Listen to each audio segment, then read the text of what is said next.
Holy name is the only hope, Hari नाम ही एकमात्र आशा है। तो श्रीमद् भागवत में एक बहुत सुंदर श्लोक है 6:3:31। शुकदेव गोस्वामी ने कहा, हे राजन, भगवान नाम का कीर्तन बड़े से बड़े पापों के फलों को भी उन्मूलित करने में सक्षम है। इसलिए संकीर्तन आंदोलन का कीर्तन संपूर्ण ब्रह्मांड में सबसे शुभ कार्य है। कृपया इसे समझने का प्रयास करें जिससे अन्य लोग इसे गंभीरतापूर्वक ग्रहण कर सकें। तात्पर्य, हमें ध्यान देना चाहिए कि यद्यपि अजामिल ने नारायण के नाम का अधूरे रूप में उच्चारण किया था, किंतु सारे पाप फलों से उसका उद्धार हो गया।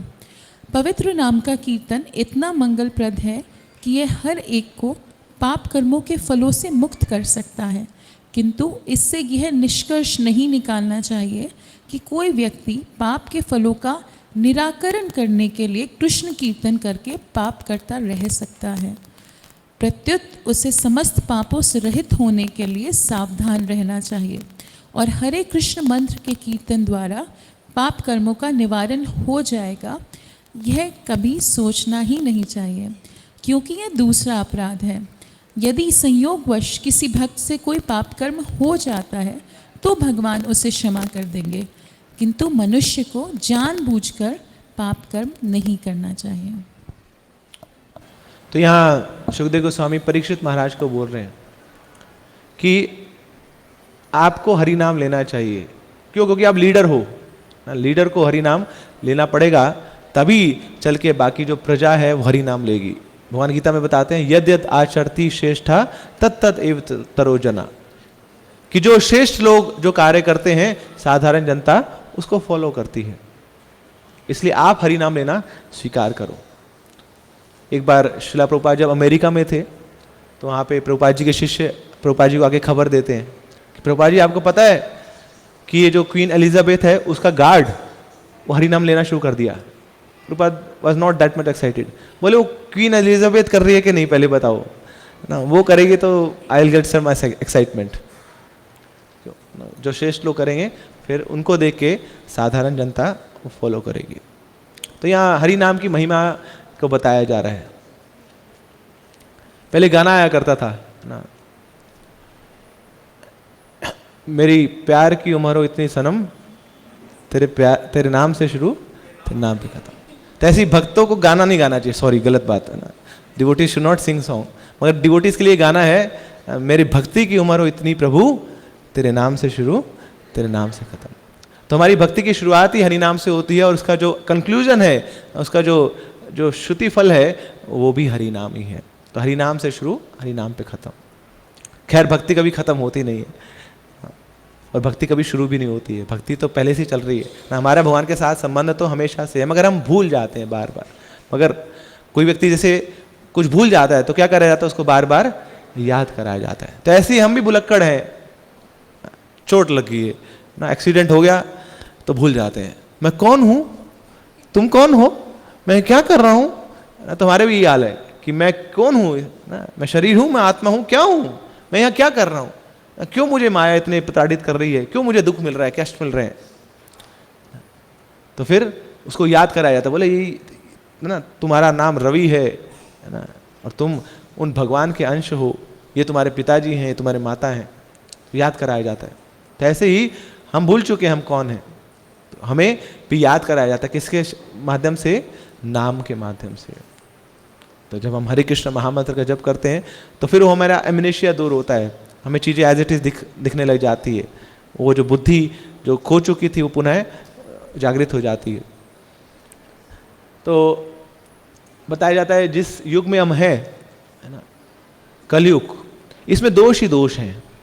श्रीमद् भागवतम का एक प्रसिद्ध श्लोक है, कलेर दोष निधे राजन, कलयुग दोषों का युग है। This is an age of quarrel and hypocrisy. मगर इसमें एक महान गुण है। क्या महान गुण है? कीर्तनादेव कृष्ण से मुक्त संग से परमजित। सब कुछ बेकार है कलयुग में, मगर एक चीज बड़ी अच्छी दे दी भगवान ने इस कलयुग में, अपना नाम दे दिया। उस नाम की रस्सी पकड़ के हम लोग इस भौतिक संसार से बाहर निकल सकते हैं। पुराने पिछले युगों में हरि नाम नहीं हुआ करता था, एक केवल हम कलयुग वासियों के ऊपर कृपा करी है भगवान ने। जो सबसे भद्दा युग है, सबसे गया गुजरा युग है, उसमें भगवान ने अपने सबसे बड़ा उपहार दे दिया, अपने नाम का उपहार हमें दे दिया। तो जब महाभारत का युद्ध पूरा हो चुका था, पांडव शासन कर रहे थे, तब जो राजा है उसकी प्रजा में तो हमेशा कुछ ना कुछ प्रॉब्लम्स तो आती हैं। तो मंत्रालय में भीमसेन देखते थे कि मेरे अग्रज युधिष्ठिर महाराज के पास इतने सारे लोग जाते हैं अपनी अलग अलग प्रॉब्लम लेके, बेचारे वो परेशान हो जाते हैं ना, तो मुझे कुछ सहयोग करना चाहिए उनके लिए ना, कुछ मेरा भी कंट्रीब्यूशन होना चाहिए। तो भीमसेन जी क्या किए, अपनी टेबल लगा के बाहर बैठ गए। बोले सुप्रीम कोर्ट में बाद में जाना, पहले हाई कोर्ट में अर्जी लगा के जाओ। तो पहले सब लोग अपनी प्रॉब्लम मुझे बताएंगे, और अगर मुझे लगा कि मैं सॉल्व नहीं कर पा रहा हूं तब जाके ऊपर उसको पास ऑन करेंगे, नहीं तो मैं ही निपटा दूंगा उनको। तो एक व्यक्ति आता है और आके अपनी प्रॉब्लम बताता है, क्या प्रॉब्लम है तुम्हारी? तो बोलता है अरे क्या बताएं भीमसेन जी, हालत खराब है बस। अच्छा प्रॉब्लम क्या है? बोले क्या करूं, मैं खेती करता हूं है ना, वो खेती करने के लिए मैंने बाड़ी लगाई चारों तरफ, और थोड़े समय क्या हुआ, वो जो बाड़ी है वो सारे खेत को खा गई, सारी फसल को खा गई।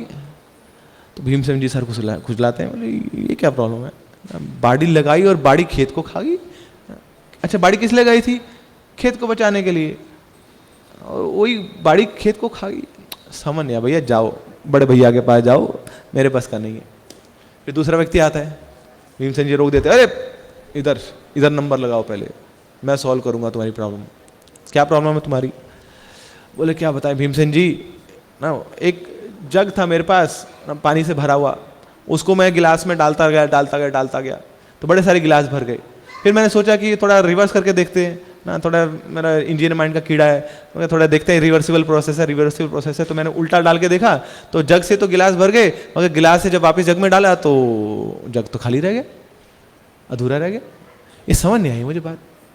बोले तुझे समझ नहीं आई, मेरे को भी नहीं समझ आई, चल जाओ तू ऊपर, तू भी बड़े भैया के पास जा। क्या कैसे कैसे प्रॉब्लम लेके आ रहे हैं लोग। एक बाड़ी खेत को खा गई, गिलास से जग से गिलास भरे, गिलास से जग नहीं भर रहा है, समझ नहीं आ रहा। तीसरा आता है, तो अभी कॉन्फिडेंस खत्म नहीं हुआ था भीमसेन जी का। बोले मैं हूं ना, मुझे बताओ क्या प्रॉब्लम है, मैं दूर करूंगा। तो ये बोलता है भीमसेन जी ऐसा था कि एक हाथी आ गया मेरे सामने, अब मरता क्या ना करता, तो मेरे को कुछ तो करना था, तो मैं सुई ले आया और सुई सामने रख दी हाथी के, तो हाथी गुजर गया। बोले वाह बेटा वाह, हाथी गुजार दी तूने सुई से, बहुत फेंक रहा है। बोले बात तो सुन लो पूरी, हाथी तो गुजर गया और उसकी सुई रहेगी, उसकी जो पूंछ है वो सुई में अटक गई। बोले ऐसा हो सकता है यार, इतना बड़ा हाथी निकल गया सुई से और वो पूंछ अटक गई। बड़े भैया बुला लो इनको अंदर, मेरे बस का नहीं है। तो अभी भी लगे हुए हैं भीमसेन जी। अब चौथा व्यक्ति आता है, बोले तेरी क्या दिक्कत है? बोले क्या बताऊं, गाय थी तो गाय ने बछड़े को जन्म दे दिया, मगर हुआ क्या, वो बछड़ा गाय को खा गया। बोले छोटा सा बछड़ा गाय को खा गया, क्या बातें कर रहे हो तुम लोग, अजीब अजीब सी। भैया चलता हूँ, मैं भी चलता हूँ बड़े भैया के पास, मगर लास्ट ट्राई कर लेता हूँ, इतनी जल्दी हार नहीं माननी चाहिए ना, पांडव है हम लोग, 5 पूरे करके जाएंगे। ठीक है जी, 5वां भी आ जाओ सामने। तेरी क्या प्रॉब्लम है? बोले प्रॉब्लम नहीं है, बस कुछ जादू देख लिया मैंने। क्या जादू है? बोले एक व्यक्ति था, वो क्या करता था, वो धागा ले लेता था और धागे से पहाड़ को बांध देता था और फिर ऐसे हिलाता था, तो पूरे पहाड़ ऐसे हिलते थे, सब पहाड़ चकनाचूर हो गए। वो ऐसे हिलाता गया, सब पहाड़ चकनाचूर हो गए। बोले चलो जी मिलके चलते हैं बड़े भैया के पास, कुछ नहीं समझ आ रहा मुझे, मेरे बस का कुछ है नहीं। तो बड़ा कॉन्फिडेंस, मोरल डाउन हो गया। बड़े भैया आप बताइए, अजीब अजीब से लोग आ रहे हैं, ये क्या है, माजरा क्या है? तो भीमसेन जी युधिष्ठिर महाराज बताते हैं, बोले देखो कुछ नहीं है, ये कलयुग है। पहला व्यक्ति आया, बाड़ी लगाई है खेत में और बाड़ी ही खेत को खा गई। तो फिर युधिष्ठिर महाराज बताते हैं, बोले कलयुग का लक्षण है कि कलयुग में आप किसी को रक्षक बनाएंगे अपना, चुनाव करके, वोट देके, और थोड़े समय में वही रक्षक भक्षक बन जाएगा। आप ही चुनेंगे ना, आप ही अपने कंपनी के बॉस को चुनेंगे, आप ही चुनाव करेंगे अपने एम्प्लॉयर का, आप चुनाव करेंगे अपने पॉलिटिशियन का, और थोड़े समय में वही पॉलिटिशियन ना आपको इतना करप्शन कर करके आपको ही खा जाएगा। तो कलयुग में रक्षक ही भक्षक बन जाए। अच्छा, वो दूसरे वाला क्या था? बोले हाँ, वो जग से कुछ गिलास, गिलास से कुछ जग, कहाँ चला गया वो? बोले यही है कलयुग। कि जो माँ बाप हैं अपने बच्चों को अपने खून से पालेंगे, इतनी उनकी रक्षा करेंगे, उनको बड़ा करेंगे, उनका पालन पोषण करेंगे, खुद नहीं खाएंगे, उनको खिलाएंगे। तो जग से गिलास तो भर जाएंगे, मगर बाद में जब गिलास से जग भरने का समय आएगा तो बोल देंगे बाय बाय, हम तो चले पप्पा, वो सामने अनाथ आश्रम ना, वृद्ध आश्रम, तब आप वहाँ पे चले जाइए ना। अब तो मोनिका आ गई हमारे पास, अब हम मोनिका का ख्याल रखेंगे, आते रहेंगे आपके पास मिलने, आते रहेंगे हम, दिवाली होली आते रहेंगे आपको ना, आपका महीने का राशन पानी हम कर देंगे, अब आप वहीं चलिए ना, अब हम आपके साथ नहीं रह सकते। तो गिलास से जग भरेंगे, जग से गिलास भरेंगे मगर गिलास से जग नहीं भरेंगे। तो माँ बाप अपने बच्चों की तन मन धन से सेवा करेंगे, मगर जब बच्चों की बारी आएगी माँ बाप की सेवा करने की तो टाटा बाय बाय। तो ये कलयुग है।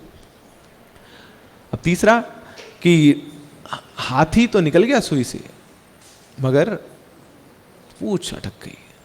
यही होगा कि कलयुग में जो बड़े बड़े डॉन हैं वो खुले घूमेंगे, अंडर वर्ल्ड वाले वो तो आउटर वर्ल्ड में रहेंगे, मगर छोटे छोटे जो बेचारे चोर उचक्के हैं वो बेचारे जेलों की हवा खाते रहेंगे, जेल की चक्की पीसते रहेंगे। ऐसे होता है। बड़े बड़े घोटाले करेंगे, उनके लिए तो पूरा है ना जी सिक्योरिटी वो मिलेगी उनको, उनको होटल जैसे जेलों में रखा जाएगा जहाँ पे सारी फैसिलिटीज़ है। मगर जो बेचारे छोटे मोटे जीएसटी पीएसटी के चक्कर में फंस जाएंगे, उनकी ऐसी की तैसी होती रहेगी। तो ये कलयुग है। चौथा क्या है कि गाय का बच्चा पैदा हुआ, वो जो बछड़ा है वही गाय को खा गई। तो ऐसे ही युधिष्ठिर महाराज बताते हैं कि यही घोर कलयुग है कि माँ बच्चे को जन्म देगी मगर जन्म देने से पहले ही उसको अबॉर्शन कर देगी।